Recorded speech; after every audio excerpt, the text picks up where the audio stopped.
welcome back to Jules' channel. Glad to have you here.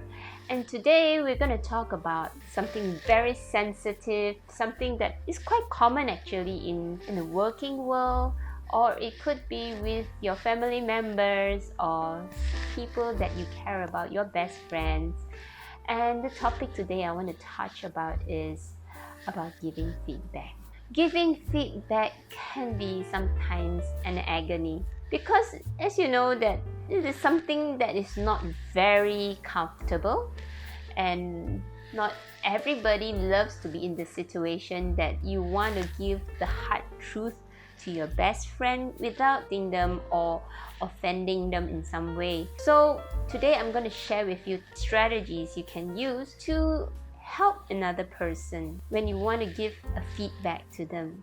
Giving praise, telling them that they are doing well, or telling them that things are good and good job is the easiest thing on earth. But when it comes to giving hard truth to others, it might not be as easy as it seems.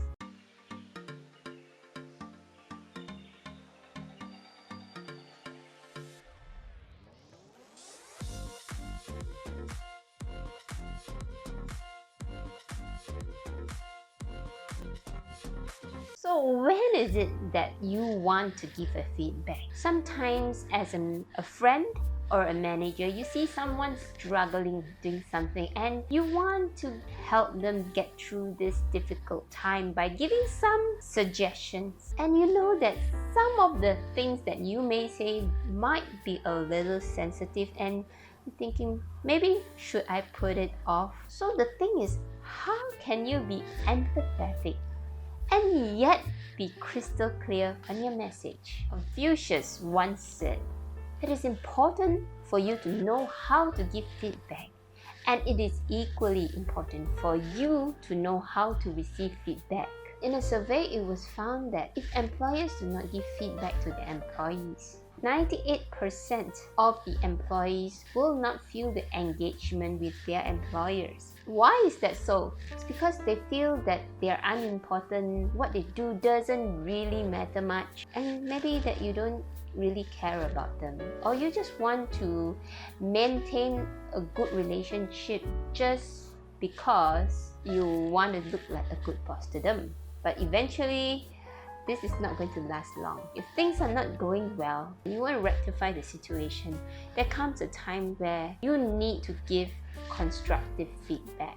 Feedback is not brain-friendly because feedback comes in two kinds of method. There's a kind of feedback which is called the indirect feedback, and this is where most people would choose to do it because they do not want to offend the other party. They will go in circles, and they find themselves so frustrated because they would say, "I told them," but actually that wasn't what happened. So because they were giving indirect feedback, not directly to the person, maybe through a third party that might misinterpret that message, and the other person receives that feedback differently.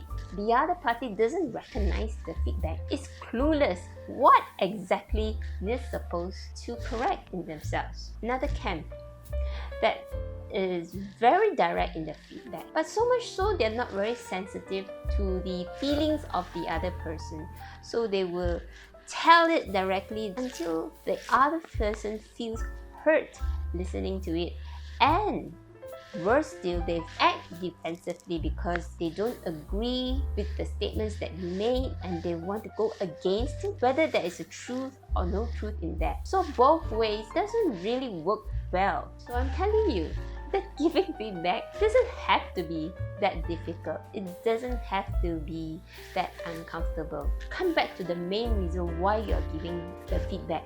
Are you trying to give the feedback because you just want to put the person in the corner, or you're giving the feedback because you want the person to improve in the future? So we start with the step number one. Step number one is to get a yes from the person that you're speaking to.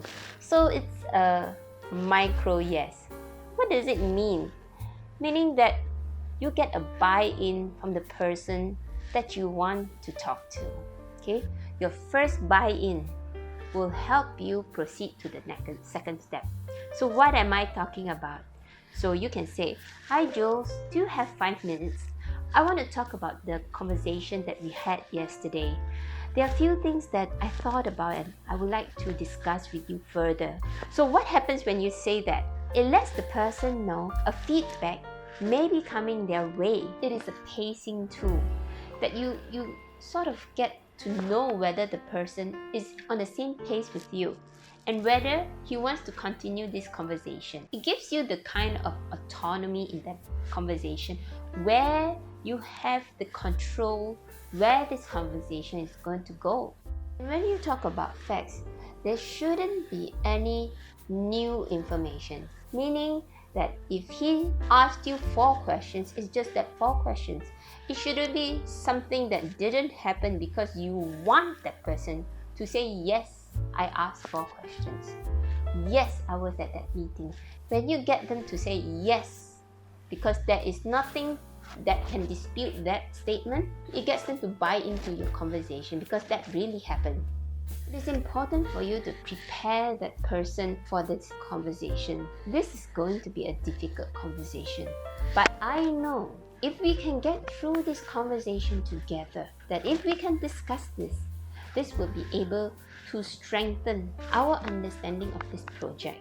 And we'll be able to work very well together after this. So it sets the right tone and respect to go on with this work together.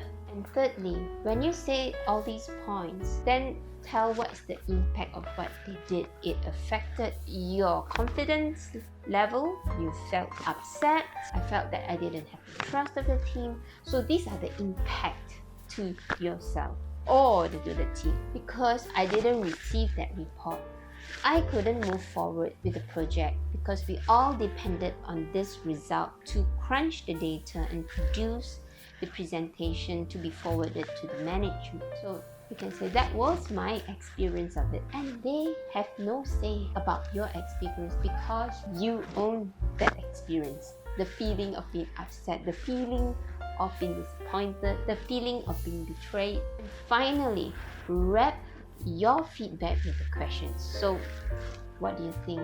What do you think that we can do to move forward from here? And then listen to what the other person has to say. When the other person thinks about it, give them time to think. Maybe they need time to process. And then when they give the feedback, it is their proposal on how the situation could be handled. And together, you can discuss what are the best next steps. So it looks like it's a joint action from both parties to work together towards a solution. Causes them to take their own proposal and own that responsibility as well. And it makes things easier to move forward together.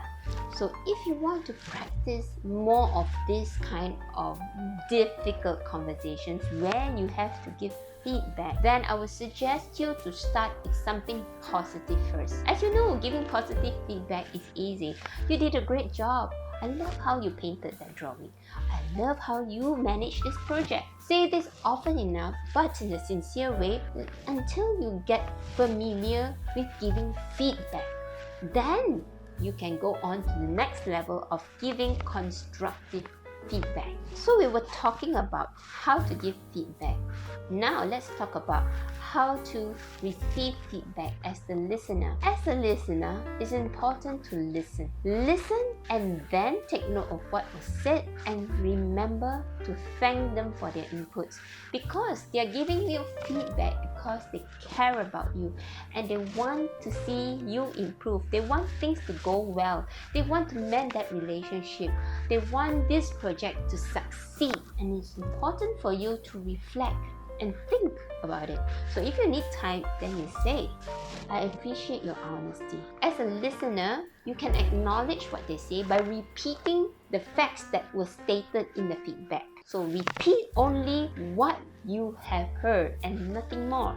Remember to ask for specifics, what you did well and what you didn't do well. So you know that you can continue certain behaviors and you should maybe fine-tune certain behavior. So if you acknowledge that feedback, you can say, thank you for letting me know. I will try to work on that. Or if it's something that you need some time to think about, then you can say, I might need some time to reflect on this. So remember, when you receive a feedback, it's not about what you did or didn't do.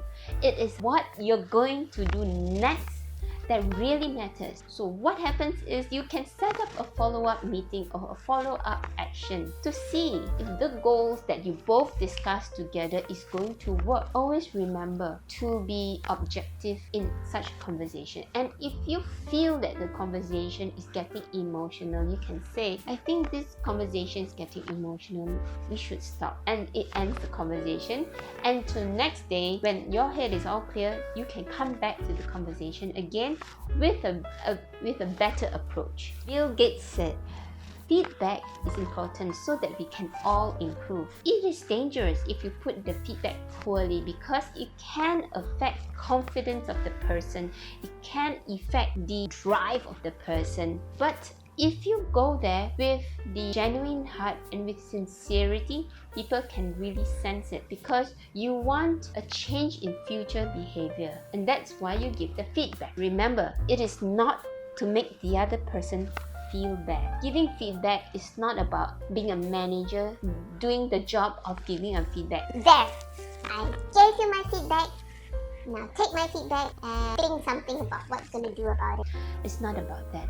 Giving feedback is about a two-way communication where we both agree on a common goal and we want to both work out together so that we will succeed together. So it's about a team. And most importantly, when somebody gives a feedback, it is important to be timely in the response, timely in the discussion. Because when a feedback is given and if the action takes too long to execute or facts may be misinterpreted or the action done may be delayed or not even done at all. So once a feedback is given, it's important for one to actually take action as soon as possible. It needs to be timely.